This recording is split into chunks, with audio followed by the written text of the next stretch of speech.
নরম হলেও মিলল না সমাধান। সিপির সামনে প্রতীকী শিরদাঁড়া রেখে পদত্যাগের দাবিতে স্মারকলিপি, সদুত্তর না মেলায় কর্মবিরতি বহাল।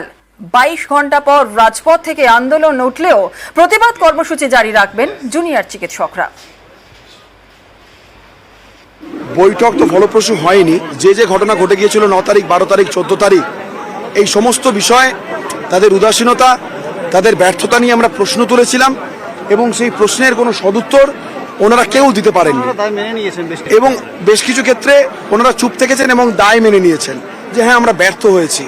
তাই আমরা আমাদের ওই যে স্পাইনটা নিয়ে গেছিলাম ওটা ওখানে রেখে ওনাদেরকে দিয়ে আমরা চলে আসি।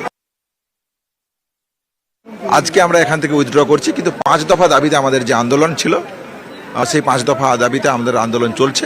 আমরা কালকে আমাদের যে পরবর্তী কর্মসূচি আছে বিচার পেতে আলোর পথে।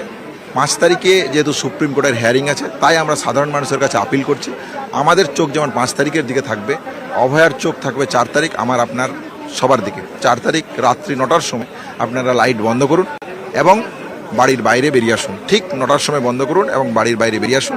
আপনারা আপনাদের মতন করে, নিজেদের মতন করে মানববন্ধন করুন, মোমবাতি জ্বালান, প্রদীপ জ্বালান, জ্বালিয়ে অভয়ের বিচারের দাবিতে সুরকে আরো ত্বরান্বিত করুন। আর অবস্থান শেষে রাস্তা সাফাই করলেন আন্দোলনকারী চিকিৎসকরা নিজেরাই। সোমবার লালবাজার পর্যন্ত যেতে না দেওয়ার অবস্থান বিক্ষোভ চালান তারা। ফিয়ার্স লেনে অবস্থানে বসেন আন্দোলনকারী চিকিৎসকরা। আর অবশেষে গতকাল দেখা গেল রাস্তা সাফাইয়ের কাজে তারা হাত মেলালেন।